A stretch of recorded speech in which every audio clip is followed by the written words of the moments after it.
You may have noticed that I mostly focus on economics with this channel. The reason is because that is the topic I'm the most knowledgeable of and thus most comfortable in producing YouTube videos about. I do, however, like to share political ideas from time to time, so with this video, I'm going to show clips of Sam Harris discussing some of his ideas and counter them using clips from PhilosophyTube. Now, PhilosophyTube is a channel that I cannot recommend enough, but I must say, the views expressed on PhilosophyTube may or may not be the views of the commentator himself. Rather, they should be seen as him describing certain philosophical concepts and me presenting those concepts in light of Sam Harris's ideas.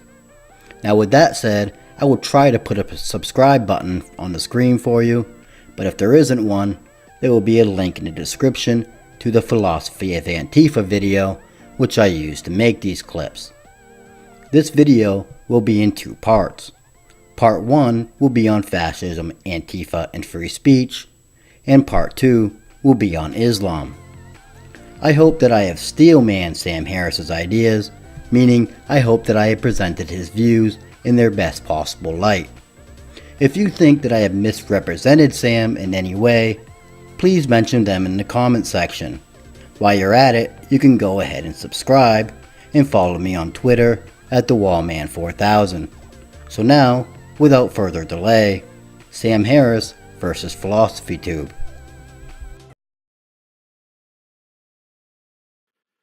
I mean, just as you know, if you travel too far right on the political spectrum, you will encounter the most repulsive, the most callous, the most authoritarian attitudes.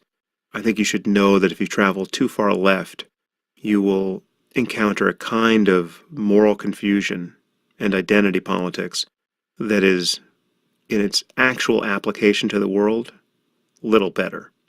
And I don't see how that changes at this point. Antifa were also violent, right? And they're also a dangerous organization. It's also despicable to have them attacking, in many cases, perhaps across the board, but at least in some cases, were actually peaceful marchers who just happened to be Nazis, right? But if you're a Nazi who's marching peacefully and get attacked by Antifa goons, well then your violence is actually in self-defense in that case, right? Every political ideology legitimizes violence against somebody. That's just what politics is.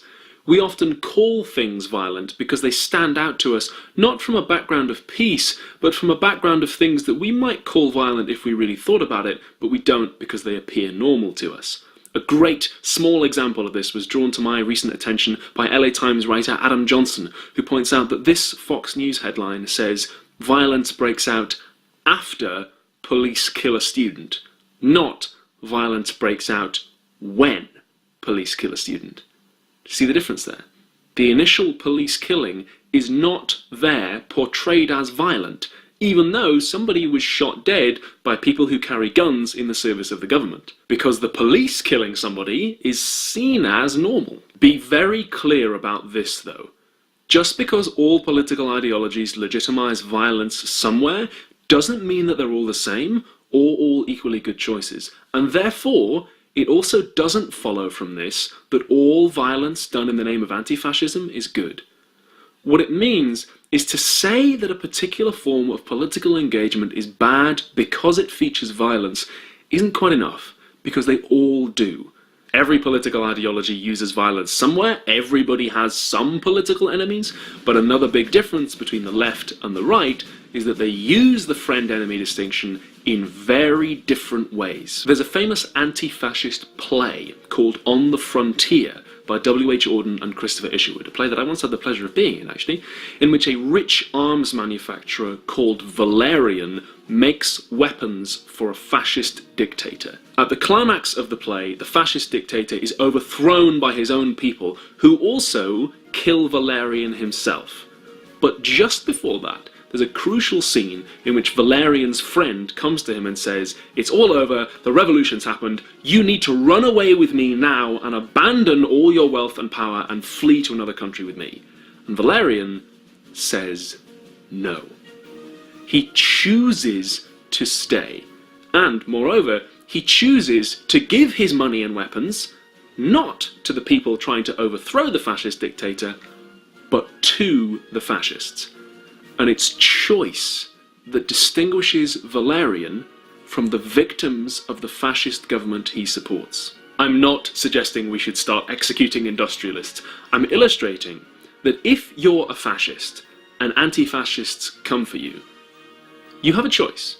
You can give it up. You can renounce what you said, say, I'm sorry, I'm going to retire and read a lot of books and understand why I was wrong. Alternatively, you could just go on with the rest of your life and stop turning up to fascist rallies. And anti-fascists probably aren't going to buy you a pint and be your best friend, but they'll move on. And the historical evidence supports this. When fascists in a particular city stop getting together and organising, anti-fascists go back to their lives as well. In fact, some anti-fascists engage with fascists and provide services to try and get them out of the movement so that they can move on with their lives. But if you're a person of colour, if you're trans, or a person with a disability, or gay, or Jewish, or whatever, and fascists come for you, there is nothing you can do that will make them happy except stop existing.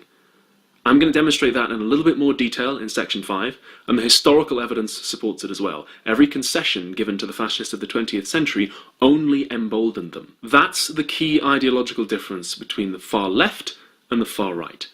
Anti-fascists organise themselves against those who are building fascism, not just those who have fascist sympathies or fascist thoughts in the privacy of their own heads, but those who are choosing to be out in public building a fascist government. And if you're doing that, that is a thing that you can non-violently stop doing. If you're a political enemy of Antifa, you can become a friend. If you're a political enemy of fascism, though, either they lose or you die. Again, it does not follow from that all violence done in the name of anti-fascism or done by the left is okay.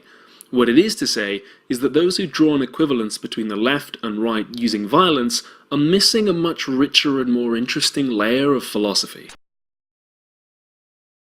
Milo at Berkeley. Wow, that was amazing. Well, I guess I will just point out the obvious, that that was one of the best things that could have ever happened to Milo in terms of proving his points, both the legitimate and illegitimate ones, and raising his stature, right? I mean, what a short-sighted, idiotic, counterproductive thing to do.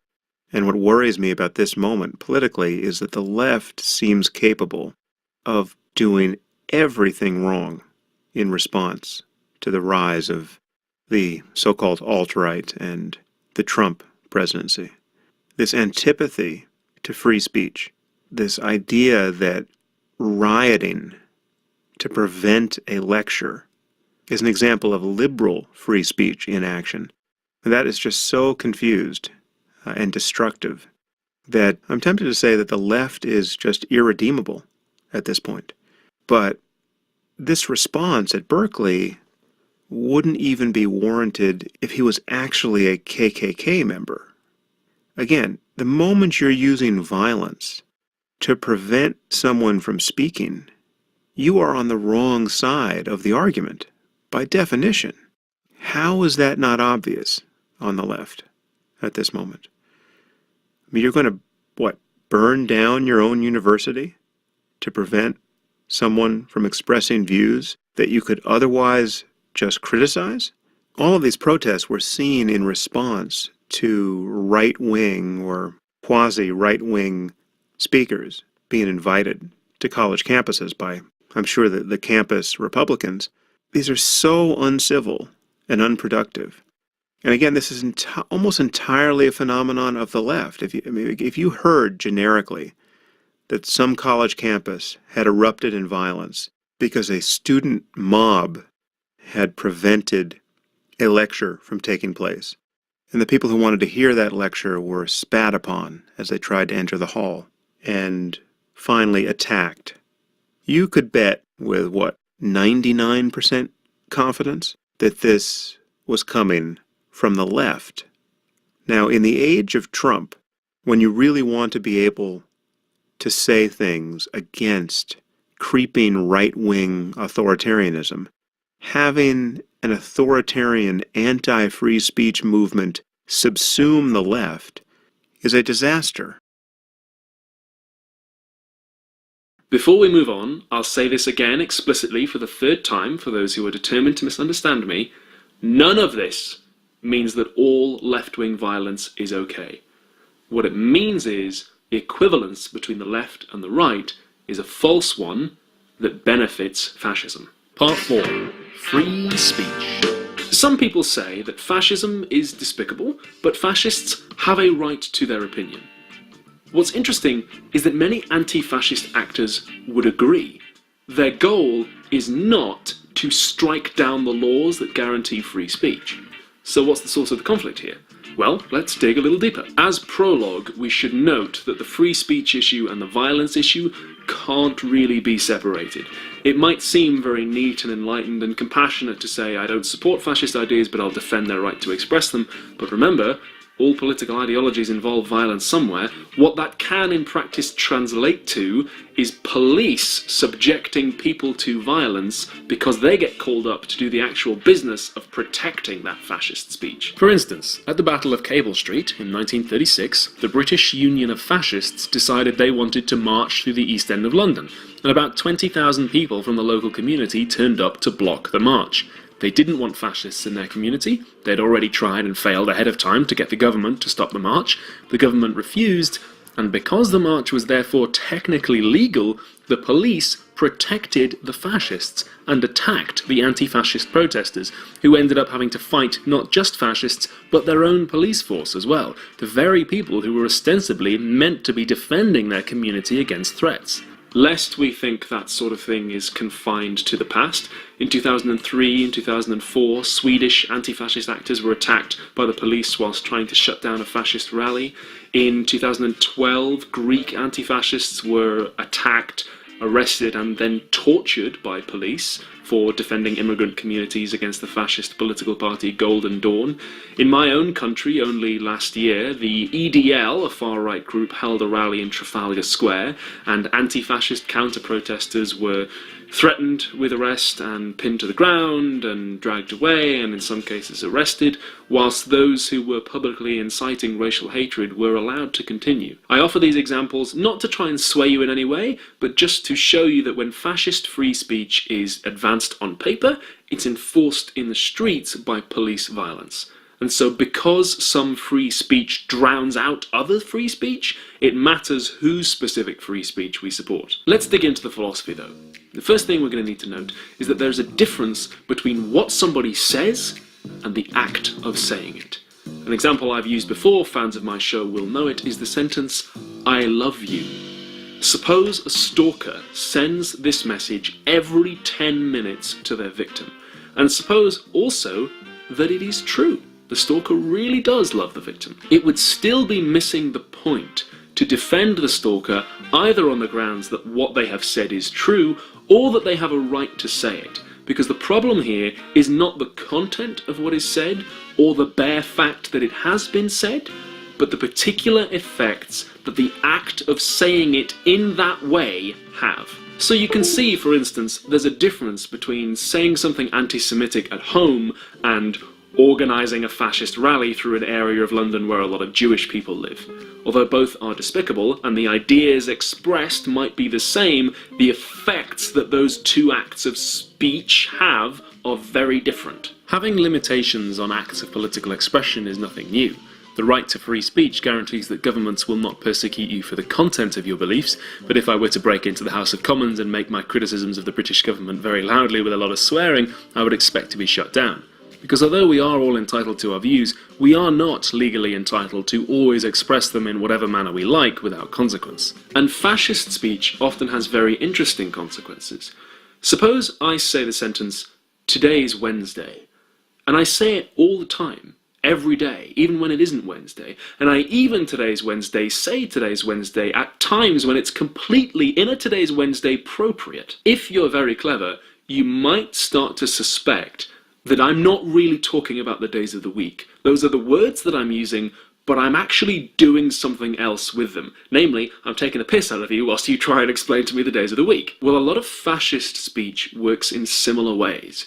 The myths at the core of fascism, the bad statistics, the made-up history, the really off-the-wall stuff we'll be getting to later on, it doesn't really matter to a committed fascist how many times you sit down and debunk that stuff. They keep Today's Wednesday saying Today's Wednesday. That's because it's not so much about the content, but the act of saying it.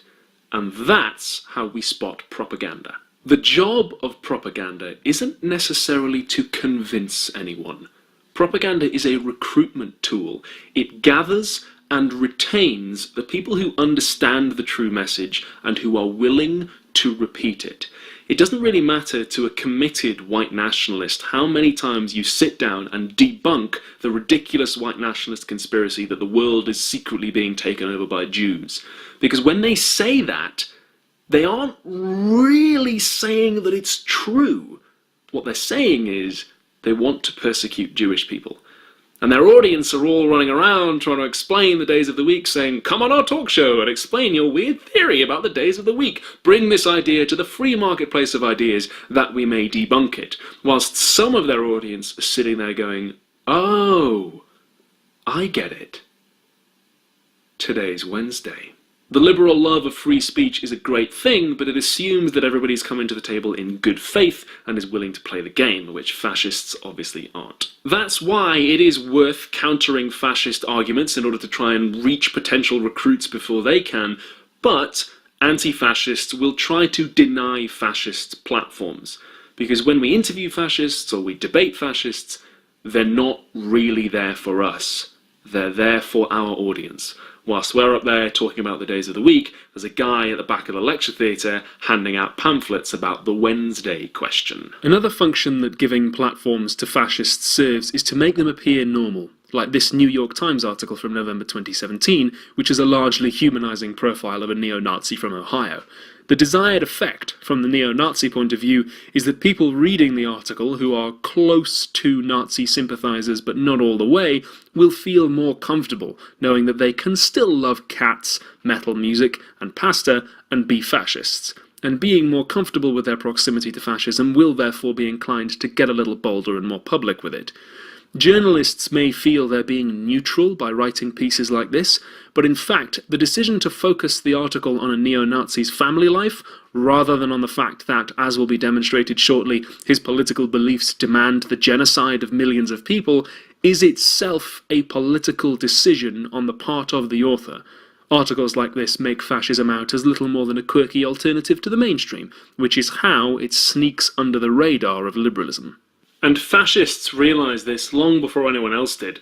Carl Schmitt, who you'll remember from the friend-enemy distinction in Section 3, said in 1922 that liberal societies, with their love of free speech, would allow the Nazis to freely undermine them from within and turn liberalism's own virtues against it. All they had to do was pretend to value free speech, and they could say, hey, what about our free speech? Why don't we get to come on the talk shows and stand up in Parliament and spread our propaganda, make our arguments? And turn liberalism against itself they did. Schmitt himself joined the Nazi Party, who, it then became obvious, didn't value free speech quite as much as they pretended to. Despite what classical liberals like John Stuart Mill said about truth always defeating error and falsehood in open rational debate, the historical evidence sadly just doesn't support that idea when it comes to fascism.